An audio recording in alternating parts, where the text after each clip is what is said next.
Well, hello, I'm Vanessa Couto, and today we want to talk about the guides at our creative crossroads, Mercury and Venus. And my inspiration to do this talk about Mercury and Venus and the crossroads is because, well, right now we're in Mercury retrograde, and always to me that feels like a collective liminal space, a sort of a collective crossroads we all journey.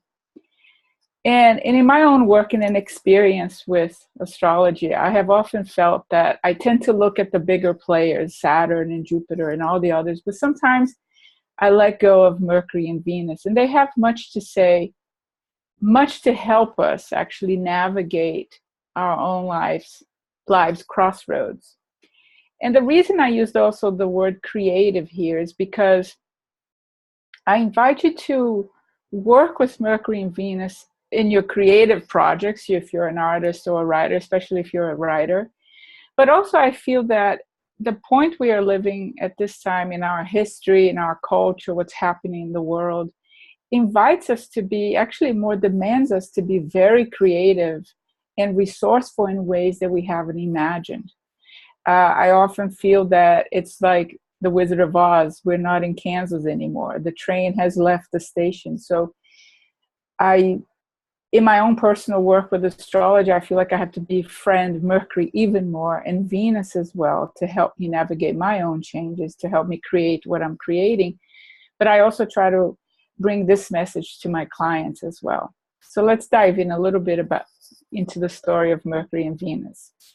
So when we are on a sort of the threshold, and this is very much modeled around Joseph Campbell and his idea of the hero's journey, the heroine's journey. I feel that personally we hear this sort of call to take action, to take a different path, but collectively we're also hearing it. So once we hear this call, what do? How do we embrace this? And because whatever action we take will kind of set things in motion. And sort of there are gods, there are archetypes to help us on this journey. And for today's talk, I want to focus on Mercury and Venus. So when we are at the crossroads, or the sort of a threshold in our own lives, it behooves us to pay attention to any uncanny guidance, any synchronicity. When I think back in my own life, in many experiences, especially of moving countries and cities, it was amazing how at those moments of not knowing, going from point A to point B, but being in that threshold, how much synchronicity played a big part. The other point, the other instance I noticed this in my own life and in the lives of friends and clients, it's when you're traveling, there's that middle point when you go to a different location that you're not familiar with, how much it's as if our attention expands and we can see the guidance coming from parts and from messengers that we wouldn't think we would have that. And I feel that that's really Mercury teaching us, waking us up to a bigger perspective, to a wider perspective. And I chose this image because I really feel that collectively we're just like this woman on the sort of the tightrope. We're walking in sort of interesting waters that could be very fertile for good change, but also very dangerous. So the idea of threshold and crossroads harks back to liminality. My own business is called Liminal Astrology, and it's very much because of this. So liminality means, it comes from Latin limen, and it means the doorway, the threshold. And throughout the day, we actually cross many thresholds. When you go from your house to work, there's the actual threshold of your door. When you wake up in that morning, that moment when you're sort of half asleep, fighting with the alarm clock, hitting the snooze button, that's a liminal space as well. And then there are the bigger liminal spaces in life between your teen years and your adulthood, from adulthood to the wise, the crone age, the wise age, the older, from one profession to another, So there's all these spaces, and my curiosity has always been about what happens in that in between. And one of the things that I have felt, especially my work and in my own personal development, has been working with the threshold between consciousness and the unconscious parts of my own mind, especially with dreams. So the threshold between consciousness and the unconscious, there's something that is subliminal. It's quite below this, our awareness. And I think that when we are crossing a bigger threshold in our lives, we become more sensitive to that subliminal space. Things that before were not in our awareness, now there it is. It's being revealed.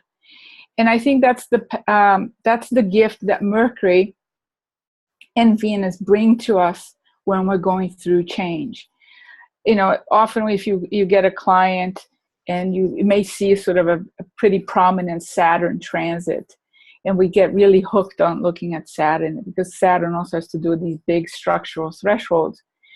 But I think it would be wise to also look at the gift of Mercury and Venus and how it could help one cross this liminal space, this doorway. And as I was saying in the very beginning, because we are in Mercury retrograde, I always feel that it's a collective liminal space. It's a way that we can get a glimpse of things that were not quite in our awareness, but because it helps us sort of retreat a little bit, we can see things that are kind of hidden. So liminality is created whenever the ego is unable any longer to identify fully with the former self-image. So that's the fancy way to describe, and that's Murray Steiner, Jungian analyst. And my interest has always been between what do we do when we are as if our old selves don't quite fit anymore, but the new one isn't fully formed. And I have found with work with clients that they often come with, and I've been there myself, really wanting clarity. And when I hear that request, what I'm actually hearing as well is a real desire to understand what's in this liminal space. The old self isn't fitting. It's like old clothes that no longer fit, but the new one isn't quite there yet. So that's the real rich, pregnant phase of liminality. And as I was saying before, there are small ones and bigger ones. And even when you're creating something, maybe a book or an art project or a piece, we are in that space where our original idea, our ideal of forming, as you're in it, you have those points, especially in creative projects, where you're like, oh, this isn't going to work. I just, delete everything. And then, but you keep going and it transforms into something else, perhaps something you didn't even envision in the very beginning.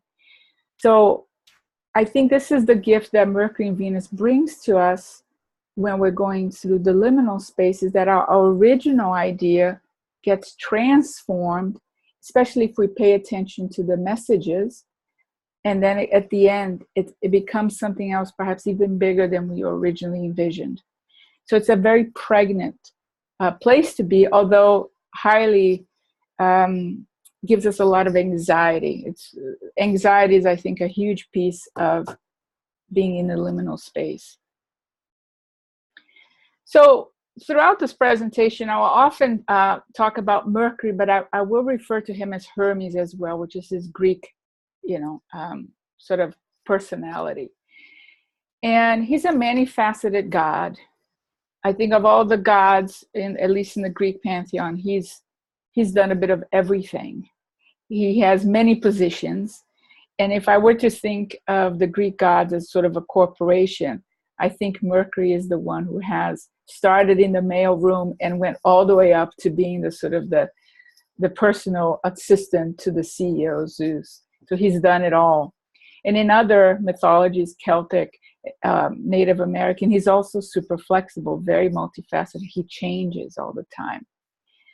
And the complexity of his character really comes from this journey that he goes from deceitful child when he is born, at least in the Greek mythology, where he starts already by stealing his brother's cattle. And the way he sort of manipulates and engages with sort of this trickster quality to his own advantage. But then later on, throughout centuries, especially already in the Middle Ages, he kind of becomes this sort of old, wise, alchemical master that is fully transformed from the childhood, immature God to a wise man. I feel like he goes from puer, the young one, to this almost to a Senex quality of not quite Saturnian, but very wise and experienced. So that's what I find interesting about the character of Mercury. If we were to look at astrology as a movie, really his character development is quite amazing. And I think that's the interesting thing of working with our own Mercury as well, especially as we go through transition. Also, too, that, at least in my experience, in looking at his own story, his own development through the centuries, kind of sets the sort of a map for me a little bit of how things are transforming as I'm in that sort of inside that liminal space of transformation.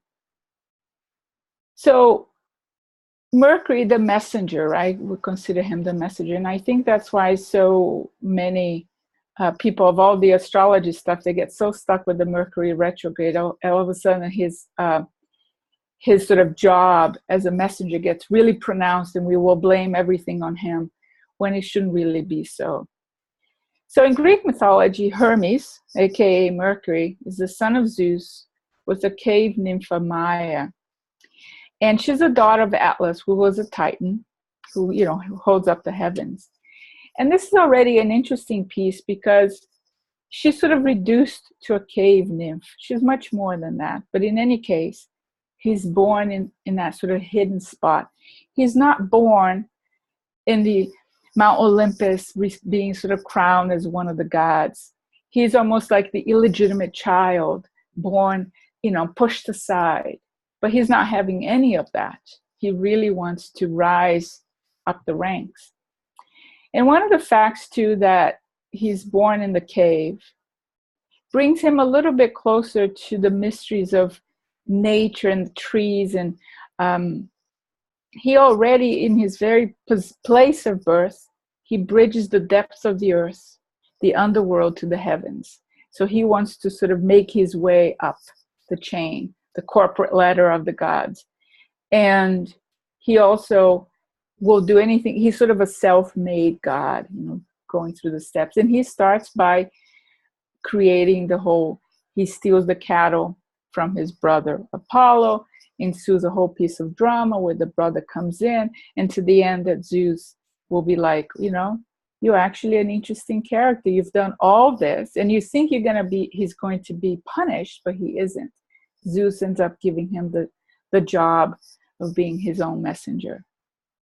But that's the interesting thing, that he starts his career as the messenger by thieving. And so he's also the god of thieves, of those who travel, of those who are at crossroads. And one of the things that I find interesting about this, I'm not saying, thieving is the way to go about it, but as we see the world, the situation that the world sort of it's unfolding for us, I think at times we have to take a lesson from Mercury and know how to be perhaps more cunning and use humor and trickery to navigate the new waters we are collectively going through. And I think there's something to be learned about the way he started his own life as a messenger.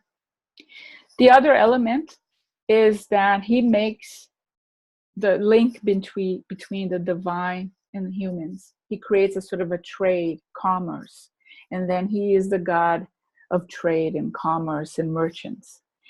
So Mercury isn't just a messenger delivering, a piece of paper. He makes that connection. He builds that bridge. So when you think about trade, when you think about commerce, there is an element of creating that bridge. It's not just I'll buy the product from you. There is an element of a communication of trust and building bridges. If we think about the merchants throughout history, they brought culture into new places by the sheer fact that they were bringing something. So they're also kind of messengers of culture. And Mercury is a messenger of culture as well. So as Venus is, and we will get to that. The other element of Mercury, and I think we see this, I feel, at least personally, around Mercury retrograde, and mainly because I think people are so aware of it that it becomes more prominent. But he teaches us through a certain kind of persuasion. There's a certain seductiveness about Mercury. And that's where I go back to this idea of the merchants, of communicating, of bringing products and culture and language together. There's a book called Sacred Commerce, and they talk about trade in the beginning. The merchants were like alchemical magicians. They weren't just trading products. There was something more. There was something that was sacred.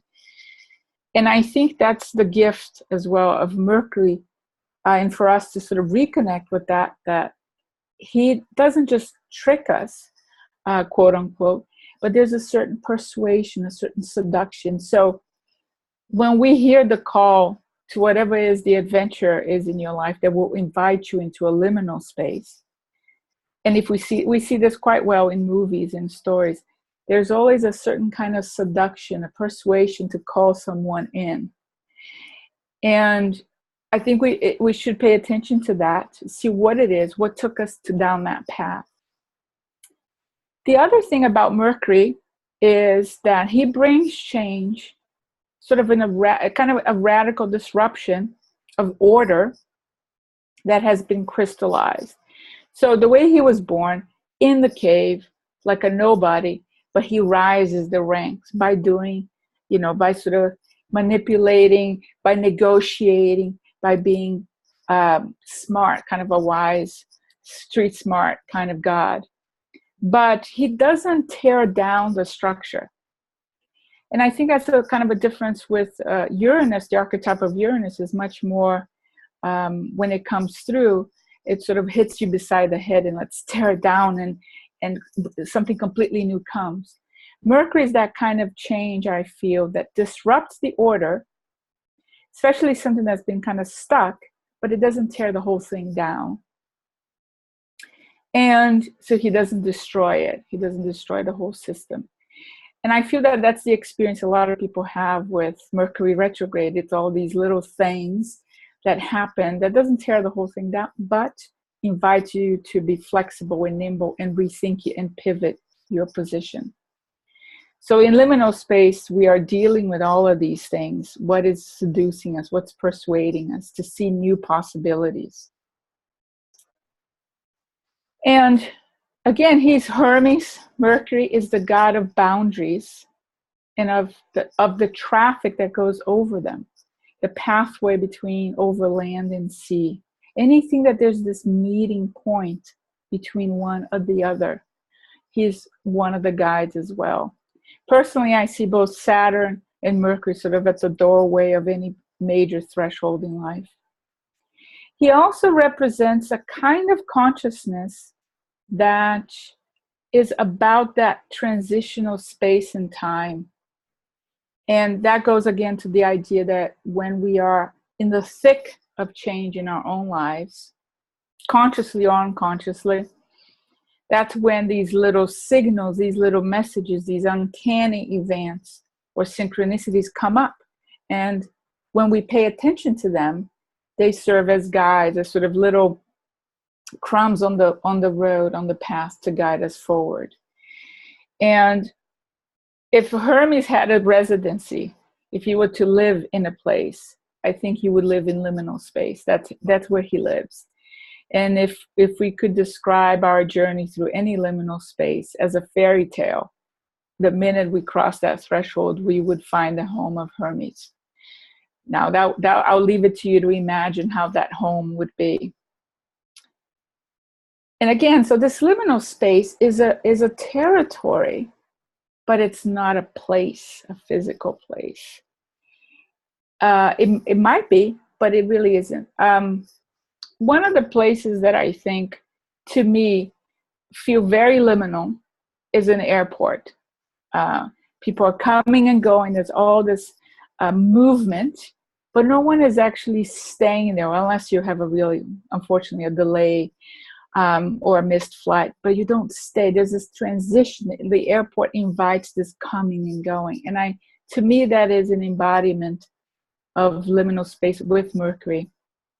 So his territory is the transition itself. There's also an element when we are, I think, in deep liminal space, especially ones that are significant in life, that gives us a sense of restlessness and a sort of a need for variety, but often we don't know what it is. It's kind of like being hungry but not knowing what is it that you want to eat. And I think that's the element of Mercury kind of sort of poking us to go look for something different outside of our sort of custom, outside of our own sort of prescribed ways of being. He also helps us move from one state of consciousness to another. So he's the cycle pump. The cycle pump is the guide of souls. He would guide the souls into the underworld. And that's my favorite thing about Hermes Mercury, is that he can go from Olympus to the underworld. He's the only one who really can do that. And I think that's a huge advantage, that he can move into different realms. And Mercury in our own birth chart does that. It helps us move from one state of consciousness to another. So it could be between dream, when we're dreaming and when we wake up, between if you do shamanic journey, from going into the journey and back out again. Depending on the use of drugs, that could be also it, the sort of the coming in, going in and coming out again. When we are in deep creative or deep play mode, that's Mercury carrying us forward and going in and out. Especially, I think, for artists who experience this, when they're sick, they're deep into creating, that they forget time and space. They're in the zone. That's Mercury helping one go in and out. So one of the things I do personally when I'm about to do work on an art project or writing is that I sort of light my candle to Mercury, calling him to help me navigate the in and out of that creative liminal space. And of course, he has many gifts. He is found anywhere where ambiguity is permitted. He is in the implicit and the explicit. And that's why I think language is such a rich way that we experience Mercury, because it is in the wordplay. It's in humor. It's in sort of the sarcasm, the irony. That's all Mercury.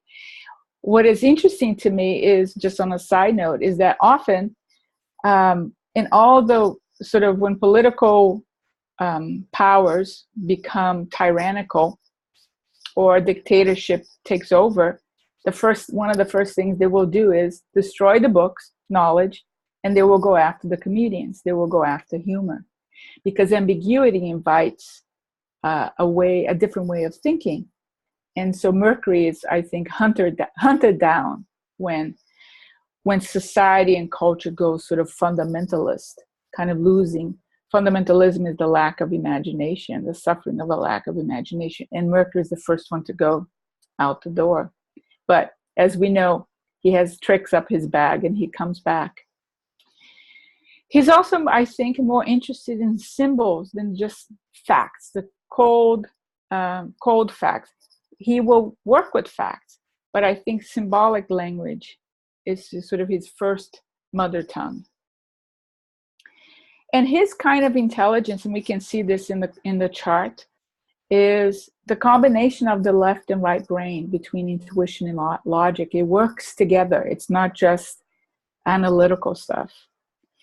Now, one of the gifts of Hermes, it was something called the silent trade. So back in ancient times, in actual crossroads, they would have a statue dedicated to Hermes. Sometimes it wouldn't be really even a statue. It was called a herm. It was sort of a block of rock, and then sometimes he would have his face, but sometimes it was just a block, and sometimes it was just a pile of rocks. And what travelers would do is that when they would see one of those, they would leave at the foot of that herm a gift. It could have been water or something that not using any longer, but that it could benefit another traveler. So it's a kind of a gift that's silent, because we don't know who's, if you come upon that gift, you don't know who left it. And so it's a kind of communication where you give a gift, you sort of intuit what another could need, but you will never be known. And so it was sort of the original pay it forward. You would leave a gift, move on, the next person would come, pick up that gift, and perhaps, hopefully, leave another gift behind. One of the experiences I've had of sort of seeing this before I even knew what it really was, called a silent trade, is when I was backpacking through Europe, and you would go through all these hostels or bed and breakfasts, and you would find books being left behind by the previous traveler. And so you could pick up the book, take it on, leave the one you just finished behind. So I thought that was a really sort of interesting way of participating in the Hermes gifts, the silent trade. And again, he's the connection, he's involved in all the connections between the different phases of our own lives, of the different ages we go through, from childhood to teen years, to young adulthood, to maturity. And of course, he's the god of spaces, anything that's in between. So as I was talking about the airport, those places that invite the in-between, train stations, bus stations, very mercurial places. The market in a town would be definitely his place. And so it's this thing that goes through. So the god of spaces and places between, where nothing really exists, but it's the way things go through and navigate you. I feel like with Mercury, it's more about the experience of being in it than seeing it or feeling. It's not as concrete. A few ways that we have to honor Hermes in our own life, honoring Mercury in our own lives. I think it doesn't even have to be related to the sign that you have Mercury in, but if you know your sign, that's even better, and then you can really be more focused on how you can honor Mercury. For starters, I think we can take deep breaths. I think we culturally don't really do that very often, and sometimes just a deep breath, just the oxygen, just the air, will help us feel a bit more grounded. Personally, I find walking through windy places, kind of as uncomfortable as it may be, reminds me of Mercury. It sort of shuffles things around. It awakens different parts of my thinking. So if I'm in deep thinking, I'm sort of contemplating an issue in my life, going to a place that has a lot of wind and movement helps my own thoughts move. Humor is his own medicine. Loving the magic words, particularly I like one of the kinds of oracle that was related to Hermes is just getting a book and kind of having a question and then opening it up and seeing what's the first sentence that pops up. Or another one was to walk in the marketplace with a question in your mind and just paying attention to what people are saying and see if something sort of pops at you. That would be sort of Mercury speaking to you. That's one way to also live out the sort of to honor Mercury. I think to learn to keep silent, so we can hear the voices inside and to notice more. Putting our sneakers, our own sort of winged shoes, and going for a walk, going for a run, go for a place where we can breathe and move and let things kind of sort of come in and out of our own mind. And all the times that are dawn and dusk, those twilight hours, are also favored by Mercury. It's the in-between, the sort of that moment in the day that it's not quite one or the other. I think it's a nice way to honor Mercury as well. So now we're moving to Venus. to explore Venus. And Venus and Mercury kind of really work together.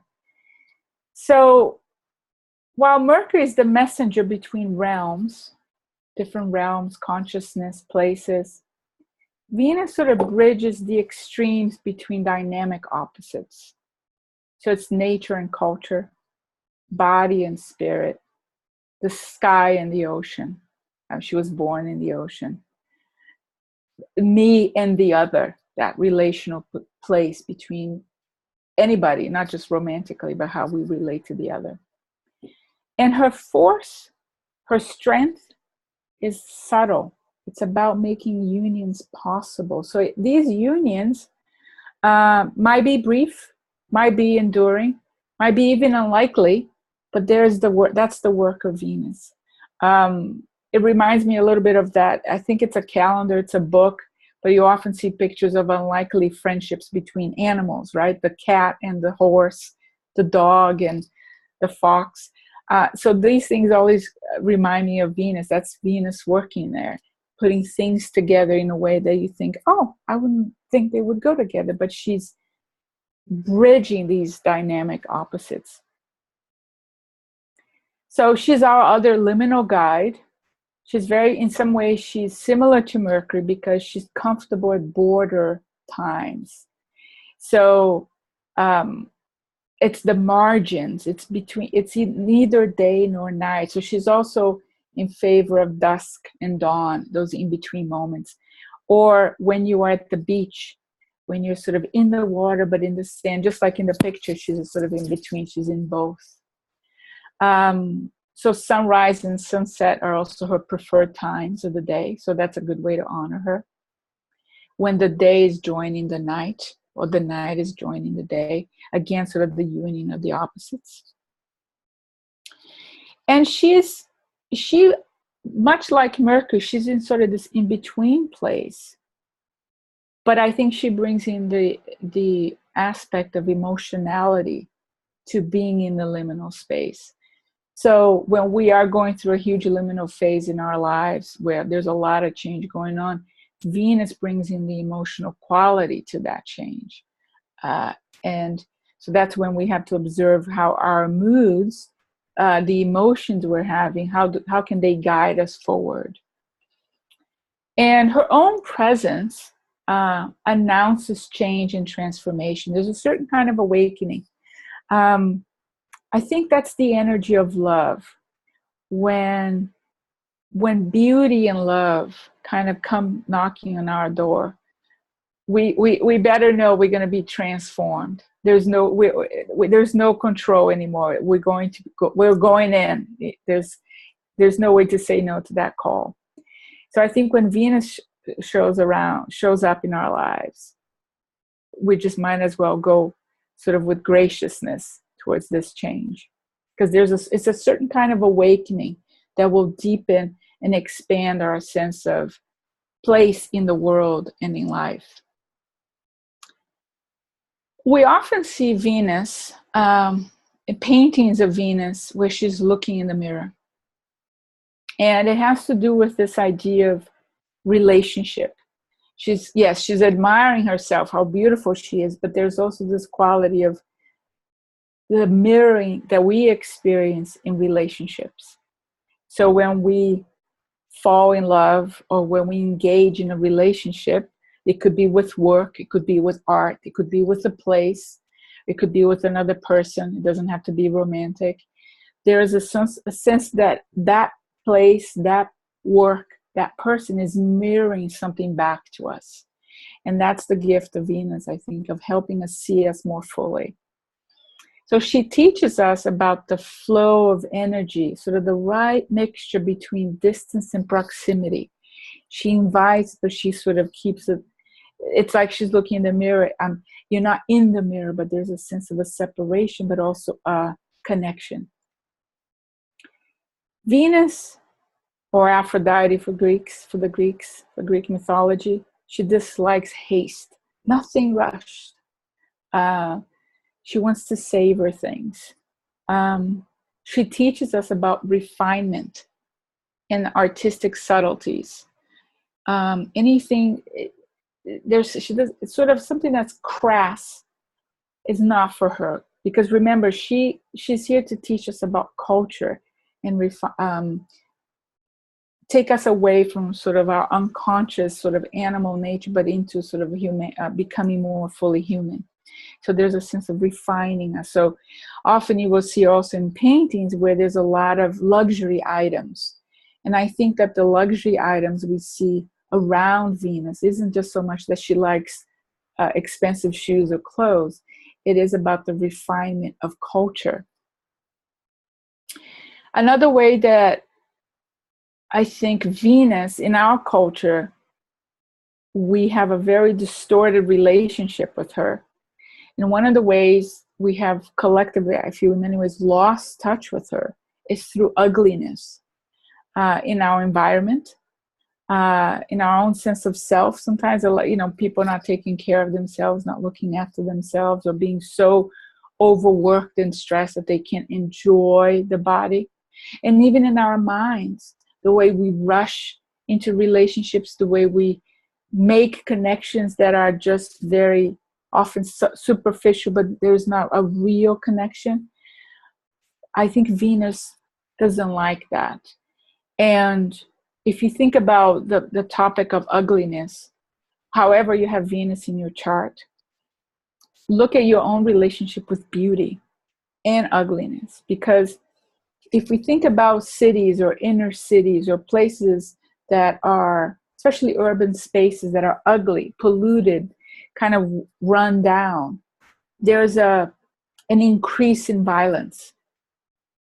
It's as if Venus, when Venus is sort of well honored in society, Mars is kept in check. So I wonder if one of the things to do to help decrease violence in society is to bring in more beauty, more nature, more artistic, a sense of sort of harmony and refinement to our own public spaces. And when we lack Venus, when we have a challenging relationship with Venus in our own chart, in our own lives for whatever reason, it leads to a certain frigidity in all of our relationships. The juice runs out. There's no joy. There's no sense of play. I think the same way it happens with Mercury. When we have a challenging phase in our lives with Mercury, our mind becomes really, our thinking becomes really stuck. There's no mobility. And Mercury at least comes in to sort of help us oil that mental machine, right? Venus opens new doors. So I think Mercury helps us go across that new door, but Venus invites us into the new door. She threatens the status quo. She brings in something new, seductively. Again, the example of love, right? When we fall in love, all bets are off. That's why we watch all these movies and we read all these romance novels or romantic stories, because love shifts the status quo. It invites us into another journey. So in that case, she creates new openings and she challenges our ego towards new experiences. I don't know about you, but I'm sure at some point in your life you have done something you never thought you would do, or you've challenged yourself to do an activity out of love, just because, well, I guess I will try this new thing because I want to be together with that person that I fell in love with, so I will do this activity. So she challenges you out of your own sort of way of being. She opens that up. She cracks it open. So in that way, she's an alchemical goddess, because love is her ingredient. And love here is not just a romantic love. Love as eros, as the thing that awakens us towards life, and it makes us move forward. It goes from small acts of, you will go across the street to the other side to see something that caught your eye on the shop window, to you will walk across the room to talk to someone who has sort of awakened your interest. That's all Venus at work. And she begs us to answer a few of these questions in our own lives all the time. And I think especially when we are going through crisis, when we're going through challenging points, we have to review these questions. And these are, what's our relationship with creativity? Again, this is not just artistic creativity, but this is also creativity of how do we approach the challenges in our lives, the challenges in our society and culture. She asks us, what's our relationship with our joy? This is a topic that I find really interesting because I think we have a culture that is very much engaged in entertainment and leisure, but I think we are needing to review what is actual joy for all of us, and pleasure. We have a very sort of dysfunctional relationship with pleasure in our own culture, and I think that in different levels comes into our own lives. So we can look at our own charts and look at our own relationship with Venus. How can we honor Venus in that way?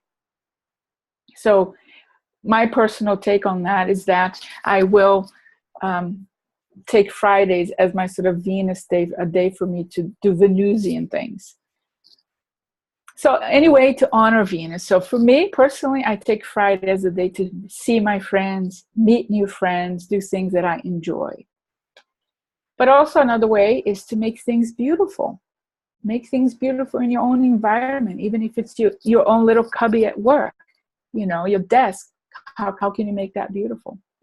Again, honor the times in between sunset and sunrise. And you can do a sort of a double whammy. You can honor both Mercury and Venus at those times. Look at beauty around you, anything. It doesn't have to be big, but I think it's important for us to notice where beauty is peeking out. So we acknowledge and honor that. Find ways to reconnect with what gives us joy. Reconnect with our desires. Follow the curiosity. Follow with curiosity where our desires are leading us. And our pleasure, you know.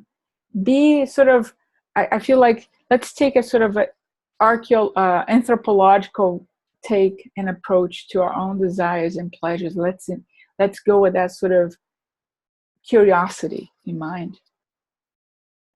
We can reflect on how love, its creative force, transforms everything that we create is through art, writing, life.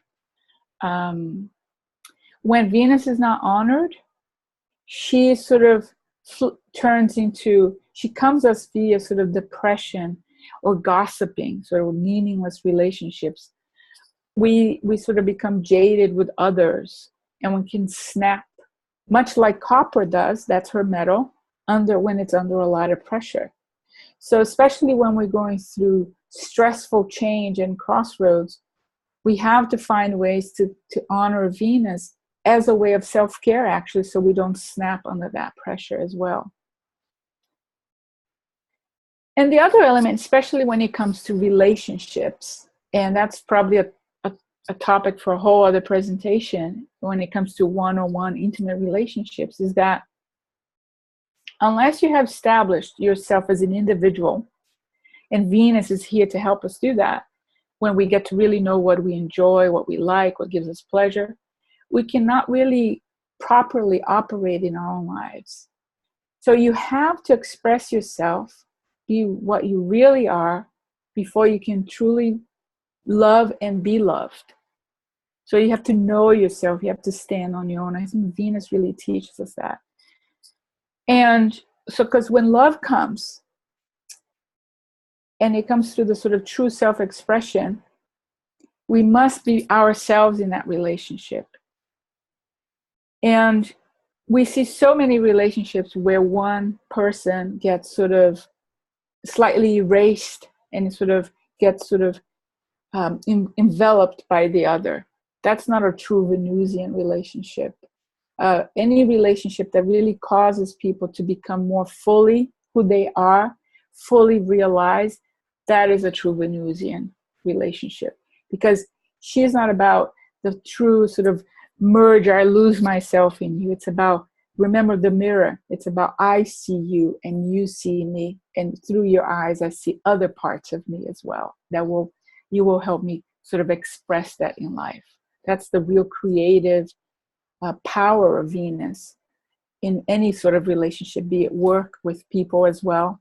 So if it doesn't transform you, if it doesn't allow you or help you fully express yourself, well, something's wonky over there, so it's something we need to look at. And Venus and Mercury also have their own relationship. There's a few bits where they are, some stories where they come together. And in some stories, you can kind of really see where Hermes was really holding out a flame for Aphrodite. I think all the gods in the pantheon were, but Hermes was really like, oh yeah, I'd like to go have a date with that girl. And so these two, they have kind of this unusual romance. They're both changing. They're both unpredictable. They're both kind of unreliable in their own ways. They both know how to use language. They may lie. They know how to use laugh. They know how to use their sort of own trickery very seductively. One of their offsprings is hermaphrodite, so the masculine and the feminine together. In some stories, Eros is also considered their child, their love child, from this brief liaison. Another offspring of the two of them is Priapus. And in this one, Aphrodite sort of abandons him because she finds him crude by his compulsive sexuality. Priapus, you will see many sort of statues of him or sort of paintings where he has a very large penis. And so it's almost as if the union of Mercury and Venus leads into this sort of compulsive sort of sexuality and creative compulsive energy that is not good. Or at least she doesn't think it's good. So she doesn't like anything that's crass or crude. So those are some of the offsprings that they have. And just sort of kind of start wrapping up here, when we're working with Mercury especially, but also Venus to a certain degree, it's about the inflow, the perception, and the outflow of how we speak, the skills we have, or the way we use our hands.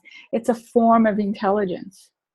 And again, it's about that energy of making connections.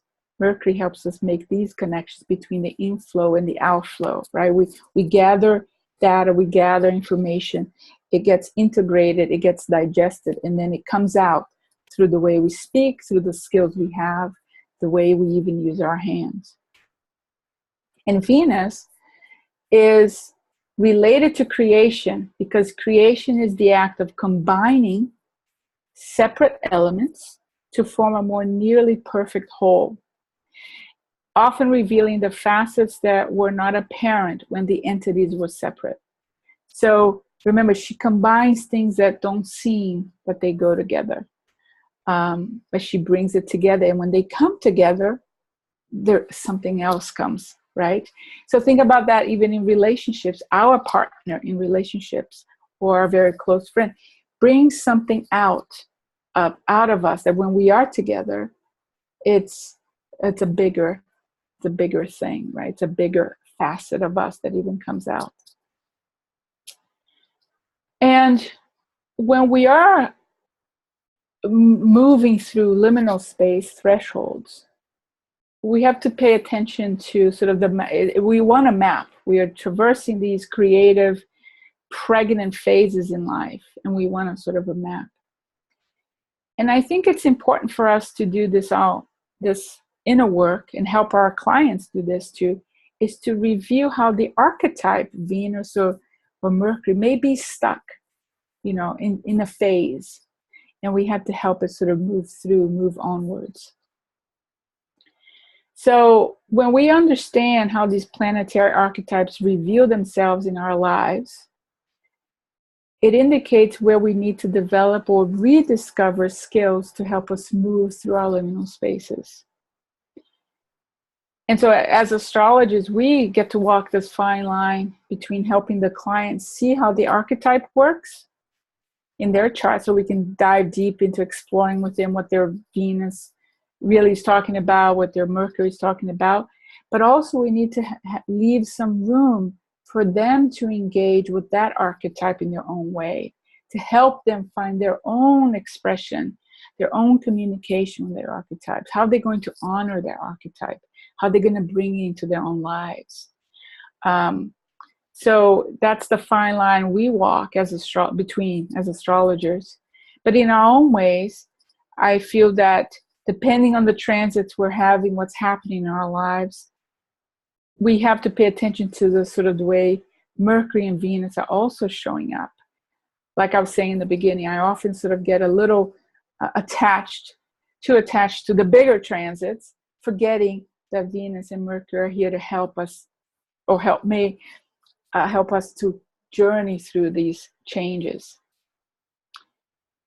And so that's really the presentation that I have, and sort of my take on Venus and Mercury. There's so much more to explore, but I really invite you to look at your own charts, how these two kind of playing out in your lives. Find ways that you can honor them in your own daily life. And of course, if you want to find out more about my work, just go to my website at vanessacouto.com, or you can subscribe to my podcast on iTunes called Liminal Astro Coaching. So that's my presentation. Do we have any time for, I think, a little bit? Any questions or? Yes, Vanessa, we have 10 minutes. So okay. Question, please go ahead.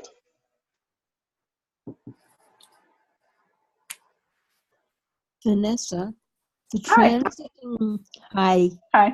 The transiting North Node is conjunct my natal Venus at 24 Leo, and I wonder, I guess maybe just in general too, if you could speak to, is that what I meant to say? Yeah. Well, okay. if that's what's meant to for you. The first thought I had is, if the North Node is coming to your Venus in Leo, right? Mm-hmm. In the 5th house. In the 5th house. I wonder if the question being proposed to you is, what growing edges in your own relationship with your Venus, especially in relationship to creativity or self-expression or joy and play, are you being asked to engage with? What is the sort of, what's knocking on your door? What new things could you be exploring? I tend to think that the North Node sort of invites us to engage with our growing edges and sort of get out of our comfort zone. So I think if coming to Venus, it's kind of saying, have you done everything? How's your relationship with your own Venus, especially in the 5th house? Pleasure and play, self-expression, being seen. Does it resonate? Yeah, I've been a hermit on my couch for a couple of years since retiring, and I'm just starting to write again and to think about playing music and that, but I've really been sitting just waiting for the knocking. It sounds like you already heard, you answered the call already, you're starting to write, and so it's already coming. So I would keep doing it. It might not be a huge bang on the door, you know. Yeah, it's not. Remember, she likes subtlety. Good. Thank you. Well, you're welcome.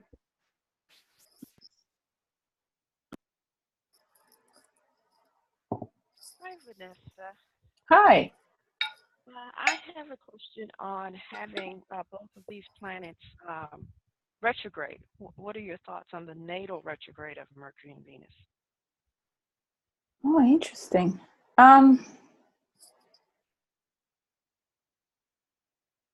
My first thought when I think of retrogrades, I think of their expression a bit more internal, rather than there's not as a stronger drive to be out there, but there's a lot more going under the surface.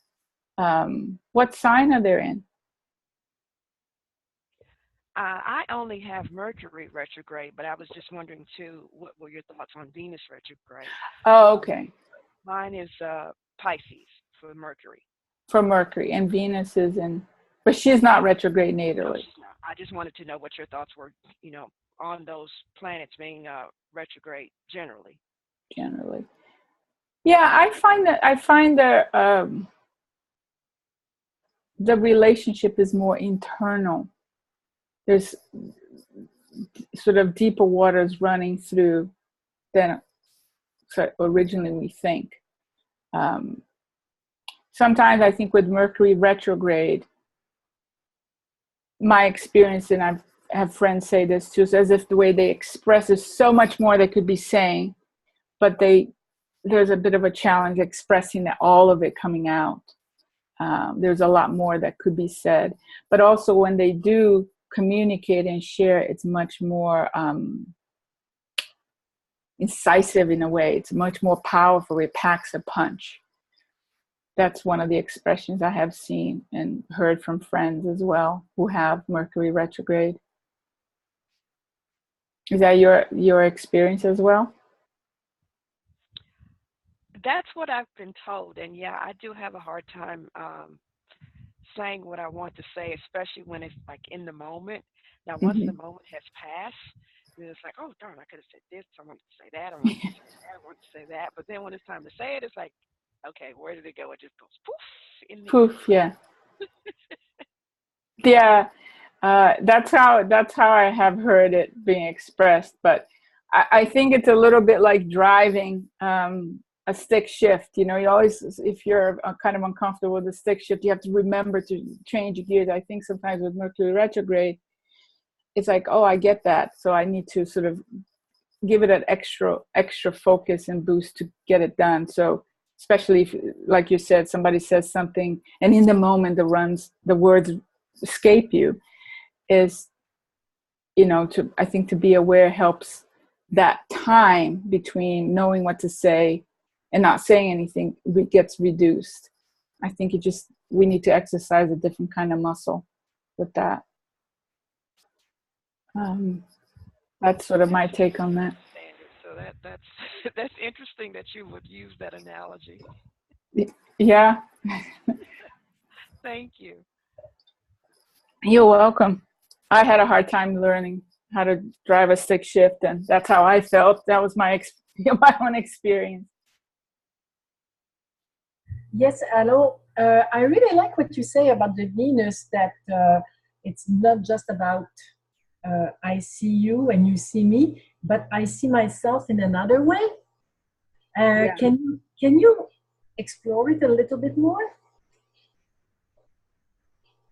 I think there's something that's a real truth with the whole idea that, you know, love is in the eye of the beholder, right? Or beauty is in the eye of the beholder. But I think when we fall in love and we see ourselves, I think the first thing we see actually in the other is actually a reflection of something within us that needs to be developed. And so when we come together, the other helps us sort of bring something else out of us.